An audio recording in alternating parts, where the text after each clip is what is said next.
this does a huge chunk of damage. Oh, stupid ice though.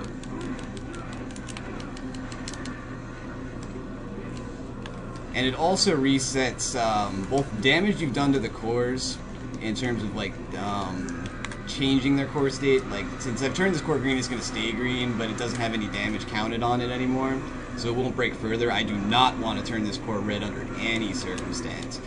Definitely do not. That's, oh, that'd be a heartbreaker in a one-shot live deal run. Ah, that's alright.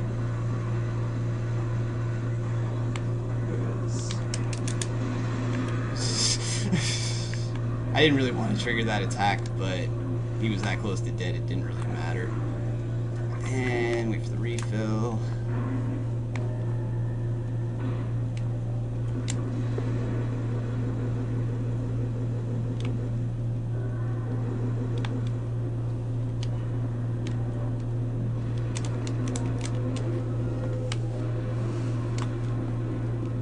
Don't know if I got the S or not. I honestly don't know.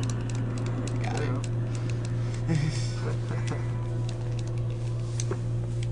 I wasn't going to make any declaration on that one, but I wasn't sure, certainly. Okay, this is one of the missions in the game that I'm legitimately worried about, so... because the boss here does not mess around. And I tell you, when you see a boss fight start, it's all sorts of serious time. Oh, all sorts of serious time. Well, it's not like these bosses aren't serious. That one, last one, looked like it couldn't just... has a lot of potential problems. Yeah, well, like, you know, they all require, you know, respect and concentration, but this one much more so than most. I'd call him the second hardest boss in the game easily. Easily the second hardest. Alright, and this little thing right here is so cheap. Ah. I'm too far away. Still got him.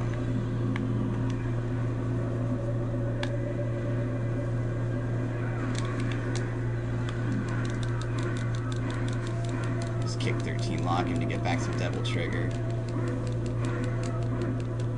Ideally, I'd be pushing him towards the door, but that's kind of hard to rig up. I always seem to end up on the wrong side of him when he spawns. Grab the orbs because I can.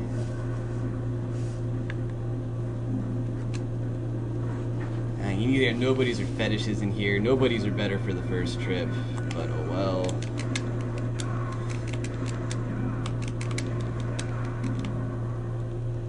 Faster anyway. Fetishes aren't really a problem by any stretch.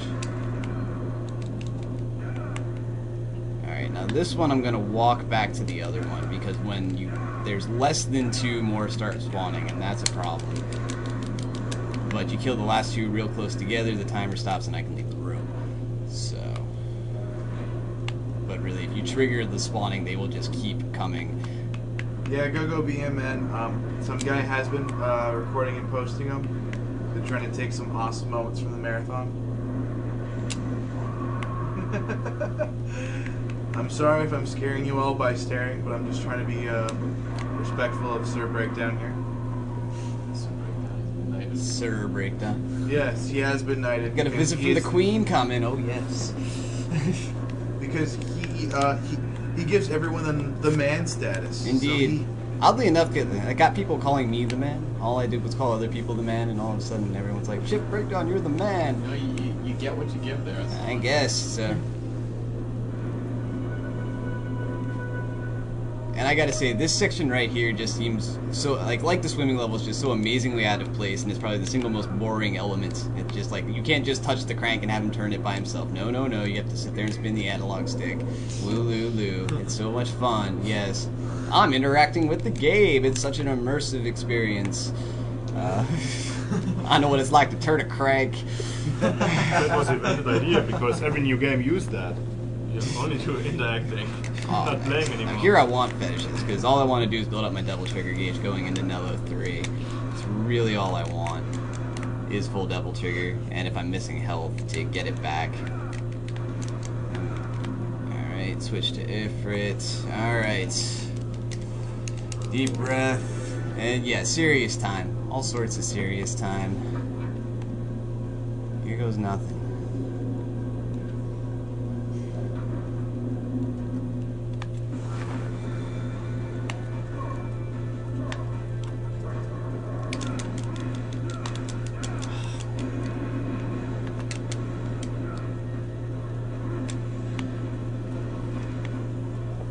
Try and get swords already. Dirty.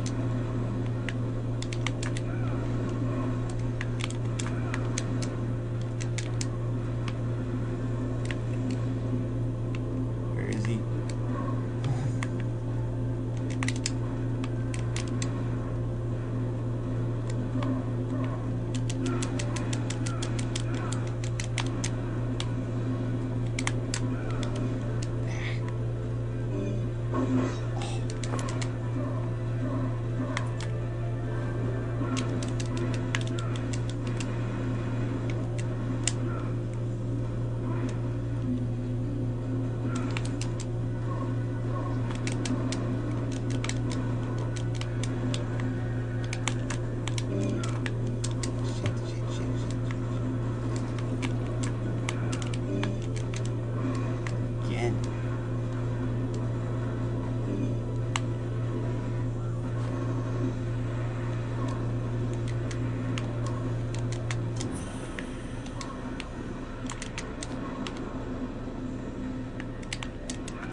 You gotta be kidding me.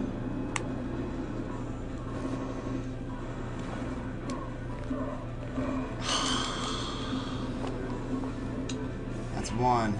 Alright, one thing I didn't mention, and this is the first place it really had a good chance of coming into play. If I die repeatedly against the boss, I do have a stack of items that I will use in the interest of keeping the run going. So, but I'm going to give this guy 2 more honest shots, and if that doesn't pan out, well, he's going to get cheeseballed to death. So... And 1, 2. That's an interesting start for him. Usually doesn't do that.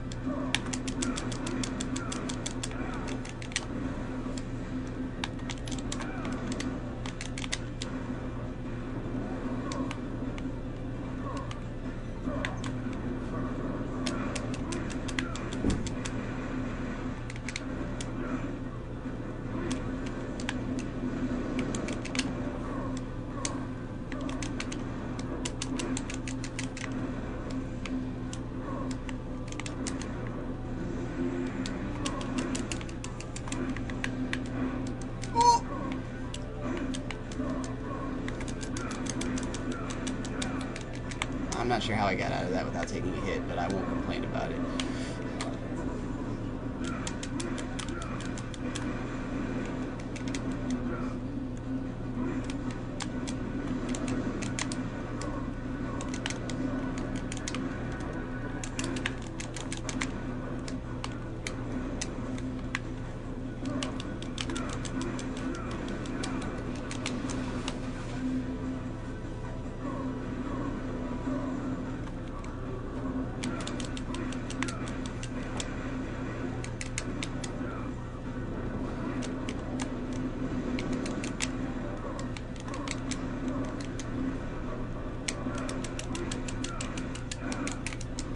Let me get that many hits in.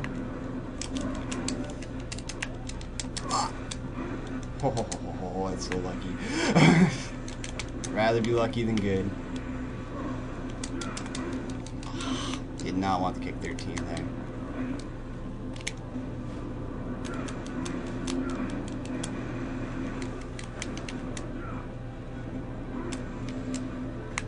You gotta be kidding me.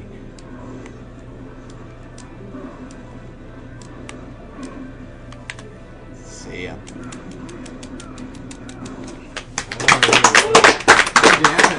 That was hitless too, wow. That was fantastic. Awesome. I died and I got an A rank. That's saying Marvelous. something. Chat is exploding right now. Yeah. Glad to have that one behind me.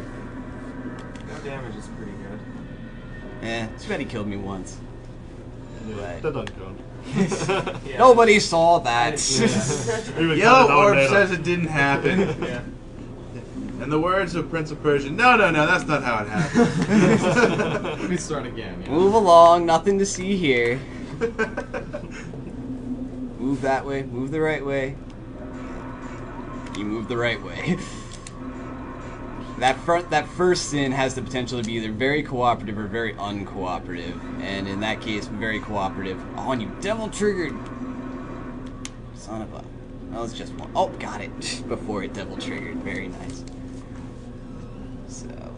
But if that sin can actually move, like, directly behind you right away, and if that happens, that water room is hell. I think all water rooms are hell anyway. That one especially so, though, if the sim moves that way. It's actually really easy. If... Whoa. Swimming backwards is a neat trick that I didn't mean to do there. Well, half the things we seem to do during the marathon don't seem to be intended, necessarily. Alright. It got me a little disoriented for swimming to the egg. Oh. Down. No crab ledges, just fall. Alright, now we got Nightmare Part 2. People always complain about Nightmare, and honestly, I think the hardest part of this fight is Shadow Griffin. I really do. Shadow Griffin's easily the hardest shadow boss, and gives me a little bit of trouble, but it shouldn't be that much of a problem. I see quite a bit of talk about Amnesia now. Apparently the game, the stream's a little dark and it's making people think about Amnesia. The Dark Descent, I believe it is. Got up there easy this time. Alright, now this fight is one where you can stay on top the whole time, but in order to do so without turning the top core red, I'd basically have to exclusively attack it with Meteor 2. And that's not a risk I'm willing to take in a one-shot live kind of deal. Definitely not willing to take that risk. Because if that top core turns red, it makes the next fight just that much harder, and anybody who knows this game knows Dante Must Die Nightmare 3 is hell on wheels to begin with, so... Oh! That was unexpected. Can't double trigger for it, which is unfortunate, but I wasn't expecting to get this round. Alright, and I'm gonna let him take me here.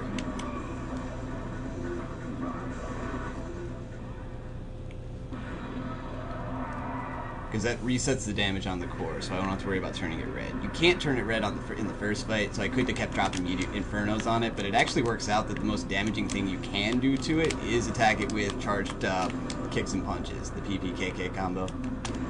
The Gag has a quick question. So its cores remain the same through each battle? Yeah, it remembers its core state through each battle. So, and that's probably a large part of the reason a lot of people have trouble with Nightmare 3 is because they have red cores, and its defense goes through the roof with a red core. So you're doing much less damage to an already pretty difficult boss. And it's so hard to see him, Jesus. Oh, that's trouble.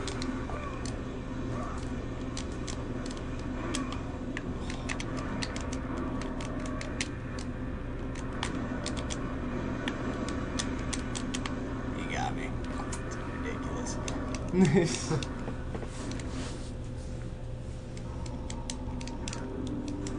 I know others have complained of the TV, so I don't feel bad in doing it, but it's really hard to see him with the brightness setting where it's at. The stream seems to be complaining a little bit of the darkness as well. Oh, okay, so they see what I see. Right on. Well, it's also because Capcom tends to make their games dark anyway. Yeah, and you turn the brightness up, though, that mitigates it a whole lot. Well, So. yeah, but the thing is, like, I don't know. Like, we really don't have that kind of button for the stream, though. It's unfortunate. Yeah. Well, it's not even that, but I mean, We don't have a remote for this TV either. It's not like we can even fix it for me. So. Yeah, but the thing about it is, like a lot of 7th generation Capcom games, like PS2, GameCube, and Xbox, like they have a brightness adjust option in the options menu, but it doesn't let you adjust the brightness of the game, like from the console's output. Instead, it's like, oh well, go into your TV's menu instead. Something retarded like that. They don't actually